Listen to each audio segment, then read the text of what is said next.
Fala aí, galerinha, vamos à nossa aula de hoje. Estamos falando sobre a filosofia de Aristóteles. Aristóteles foi nada mais nada menos do que discípulo de Platão. Então, só recapitulando isso aqui. Ele permaneceu ali cerca de 20 anos na academia estudando a filosofia platônica. Após a morte de Platão, ele foi para a Macedônia. E lá na Macedônia ele se tornou nada mais nada menos do que o professor, o preceptor de Alexandre, que viria a ser o imperador da Macedônia e conquistador do mundo grego.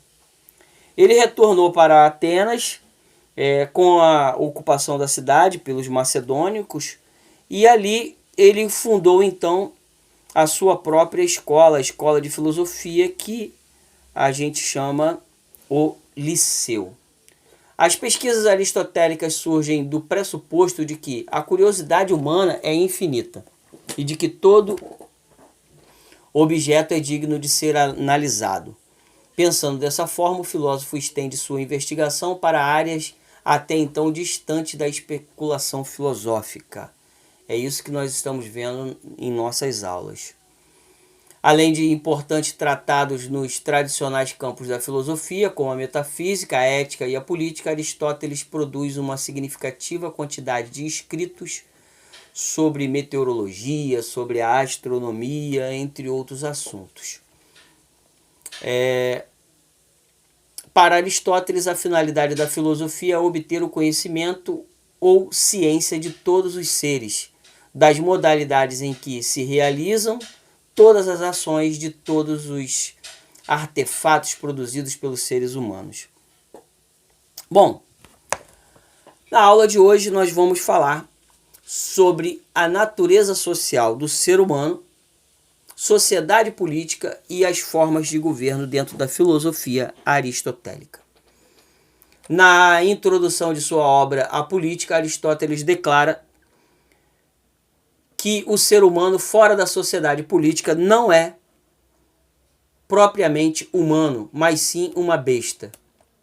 Essa afirmação resume de forma categórica os principais aspectos da explicação aristotélica acerca das relações entre humanidade, ética e política, especialmente pela ênfase com a qual nega a possibilidade de existência da humanidade sem a vida social. Bom, sem vida social não há humanidade. Sendo o ser humano um animal social, pressupõe-se nessa definição a realização de sua capacidade moral, ou seja, é somente em sociedade que o ser humano pode realizar suas virtudes potenciais, efetivando-se em suas ações orientadas pela justa razão. A sociedade política. A sociedade política abrange unidades sociais menos amplas e é pelo estudo dessas partes que Aristóteles busca a explicação do todo.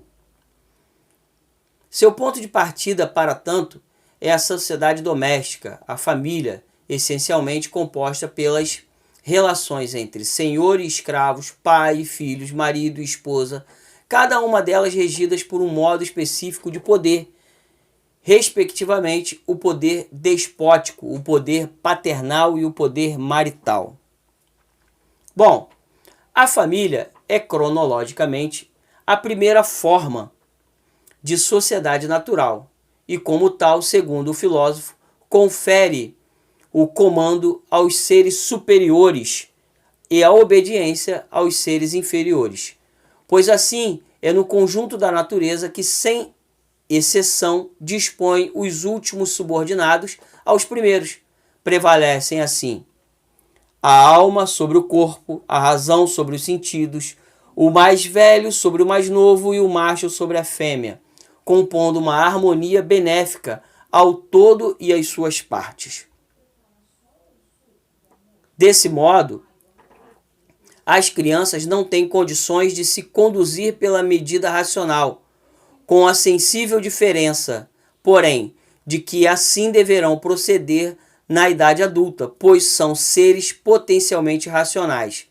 O poder paternal, desse modo, atua tendo por fim o bem dos filhos, que diante dele devem se portar com a virtude que lhes é peculiar, a docilidade.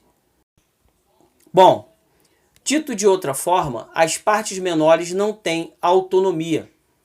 São isto sim, concretizadas no todo. Do mesmo modo que escravos e crianças não podem existir por si mesmos, mas somente integrados no poder da sociedade doméstica, os indivíduos e as associações intermediárias também não existiriam plenamente fora do todo. Em sua essência, o Estado ou sociedade política corresponde à universalidade dos cidadãos que, iguais entre si, detêm o direito de participação nas assembleias, tão importantes na vida política grega, e de exercer cargos públicos administrativos. O poder político, por sua natureza, diferencia-se dos poderes despóticos, paternal e marital. Esses poderes domésticos, afinal, são exercidos por um superior sobre seus inferiores. Além disso, tem por fim o benefício específico de alguns, enquanto o poder político é partilhado entre iguais, os cidadãos, e visa ao bem comum. Analisemos agora as formas de governo. Segundo Aristóteles, a felicidade é idêntica para os seres humanos individuais e para a sociedade política, pois esta, tendo por finalidade o bem viver juntos, não devem se dedicar preferencialmente à aquisição de riquezas ou à ampliação desmedida de seu poder sobre outros povos e territórios. Consequentemente, são justas todas as formas de governo que se orientam por essa causa final. O critério pelo qual Aristóteles distingue as formas de governo é o número dos que exercem o poder político. A monarquia, ela é tida como o governo de um só. Já a aristocracia é o governo de uma minoria, enquanto a república é o governo da multidão. Todas essas formas são boas ou justas, porque, independentemente da quantidade dos que estão no poder público, nelas a sociedade política existe conforme sua natureza, voltada para o bem comum. Mas tem as degeneradas ou corrompidas. É o que nós vamos assim analisar: a tirania, a oligarquia e a democracia. A tirania é a forma corrompida da monarquia. Verifica-se quando o governante, o rei, adotando medidas que contemplam unicamente seus interesses, transforma o poder político em usufruto pessoal. Já a oligarquia é o tipo de governo em que o acesso à cidadania e, consequentemente, aos cargos públicos é diretamente relacionado à posse de riquezas, sendo o poder direcionado às vantagens dos mais ricos. A democracia. A democracia, forma de governo que se estende à cidadania àqueles que, na concepção de Aristóteles, estão sob a vida mecânica do trabalho manual, equivale ao poder aparentemente controlado pelos mais pobres, segundo sua vontade, mas com grande frequência conduzido pelos demagogos que manipulam a opinião popular.